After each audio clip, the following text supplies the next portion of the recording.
All right, so we heard President Obama just a little while ago accusing Republicans of holding the federal government hostage, strong word, hostage, with a shutdown likely to happen in a few hours. Listen to this. You don't get to extract a ransom for doing your job, for doing what you're supposed to be doing anyway, or just because there's a law there that you don't like. The American people sent us here to govern. They sent us here to make sure that we're doing everything we can to make their lives a little bit better, to create new jobs, to restore economic security, to rebuild the prospects of upward mobility. That's what they expect. All right, let's discuss what's going on with a key player in this entire battle over the money for the federal government and Obamacare. Senator Ted Cruz, Republican of Texas, is joining us. Senator, thanks very much for coming in. Well, thank you, Wolf. It's good to join you. The president paints a dire picture. What is about to happen after midnight tonight? Almost 800,000 federal workers. They're going to lose their jobs. They're not going to get paid. There's going to be all sorts of disastrous consequences.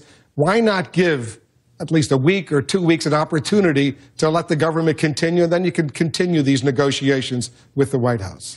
Well, look, Wolf, I don't want a government shutdown. I don't think we should have a government shutdown, and the only reason we might is if Harry Reid and President Obama force one. You know, if you look at this process over the last several weeks, the House has been working trying to negotiate a compromise, and the problem has been Harry Reid and the President have refused to compromise. They've refused even to talk. A lot of people have been commenting on the fact that President Obama is willing to negotiate with the Iranians, but he's not willing to negotiate with Congress. He's negotiating on Obamacare.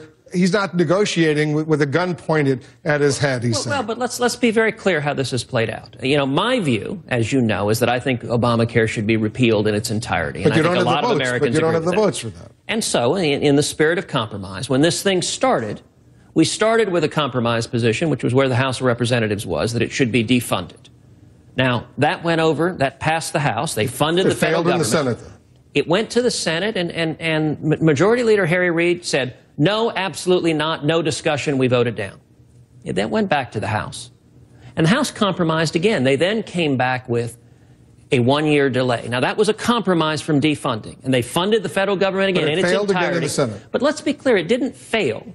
Harry Reid killed it. But you didn't have the votes. But it didn't fail spontaneously. The Democrats all lined up. The Republicans were against. Wolf, my point is the Democrats are not negotiating. They're not compromising on everything. At each step. Right, so what do you do at this late moment with only a few hours left and a lot of people out there are going to suffer if the government shuts down? Look, I'll tell you, unfortunately, I think Harry Reid wants to force a government shutdown. I mean, the House acted at 12:30 in the morning on Sunday. I think the Senate should have been called back in session on Sunday. Harry Reid decided to leave everyone home on their vacation on Sunday instead of calling us into work. I think Harry Reid affirmatively wants a government shutdown. I think that's unfortunate. We're seeing right now the House is compromising a third time right now, and Harry Reid has said, whatever you do, I won't talk to you, I won't compromise. My absolutist position is if every bit of Obamacare isn't funded, I'm shutting the federal government down. That's a mistake. We've heard from our Dana Bash, our chief congressional correspondent. There's a little revolt brewing right now among more moderate House members saying, you know what, this is too serious. We'll have to fight Obamacare another day. We got to keep the government running. I want to play some sound for you. A few Republican House members saying, just go ahead and fund it for now. We'll leave Obamacare for another day. Listen to this. But there's also an opportunity. Maybe we'll have a week extension of funding, so we have more time to have this conversation.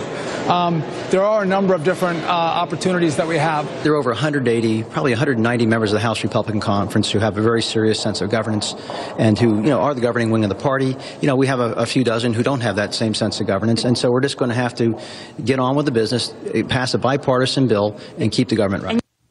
These are Republicans, House members, who disagree with you. You say, under no circumstances, pass this legislation, which doesn't have anything to do with Obamacare. Well, look, I don't know those particular individuals. What I can tell you is there are millions of Americans right now who are hurting under Obamacare, who are losing their jobs, who can't find a job, who are being forcibly put into 29 hours a week. Fight later, and in the meantime, not make these other Americans suffer. Because this thing isn't working. I mean, Wolf, why is it that the unions are asking to be let out? Why is it that millions of Americans are losing or at risk of losing their health care? I think the problem is Washington is not listening to the American people. But let me be clear, I want to commend the House because the House of Representatives is listening to the American people, and Harry Reid and President Obama's position is we won't even talk. Now, let me point to something, though, that's a good sign, and this may have been missed in the coverage, but it's a good sign of Washington working the way it should. Today, a piece of legislation was passed. The House of Representatives passed a bill Sunday morning that says regardless of what happens, if there's a shutdown or not, we're going to fund the men and women of our military. Now, for weeks, President Obama and Harry Reid had been threatening the men and women of the military that their paychecks were going to be lost. And today, Harry Reid did something good, something I praised him on the Senate floor for, which is he agreed not to block that bill, and so the Senate unanimously passed that. That will go to the president's desk for signature today. That's a step in the right direction. That is ensuring that our soldiers and sailors and airmen and Marines are not held hostage. At least there's a little bipartisanship. I'm going to ask you, Senator, stay with us. I want to take a quick break, continue this conversation. There's a lot at stake, as you well know right now. Much more of our conversation with Senator Ted Cruz. You have some... We're back with Texas Republican Senator Ted Cruz. All right, we're only hours away from a government shutdown that will be very painful. What would you do? You got to do something. You're a smart guy. You know the math in the Senate. You know the math in the House. Give me an idea how to avoid the pain of a government shutdown. Well, look, I don't think we should have a shutdown. I think Harry Reid should stop refusing to negotiate. So what do you want? Give us a realistic proposal that could have a chance of success. Look, what I want is to keep the government running and at the same time to deal with the harms, the millions of Americans who are losing their health care, at risk of losing their health care, facing skyrocketing insurance premiums. I want the American people to be treated the same as President Obama is treating big corporations and members of Congress. He's between now and midnight, them. You're not going to resolve Well, that. let me give you another strategy that ought to happen at the same time. We saw today that a continuing resolution funding the military passed both houses unanimously. Now, the president listed all of these terrible things that will happen if Harry Reid forces a shutdown. I think we ought to start passing continuing resolutions narrowly focused on each of the things the president listed. So he said Border Patrol agents won't be paid. Fine, let's pass a continuing resolution that funds Border Patrol agents. He says that he plans to close every national park. Fine, let's fund a continuing resolution funding the interior, keeping the parks open. Let's one at a time demonstrate the same bipartisan cooperation we saw today with the military and address all of these people that he's holding out as are going to suffer. And if the president's willing to actually roll up his sleeves and work, we can deal with much of the downside consequences. But basically, you want to. How many of those resolutions you think you can pass between now and midnight? Well, look, there's no rule that a continuing resolution has to fund every bit of the federal government all at the same time.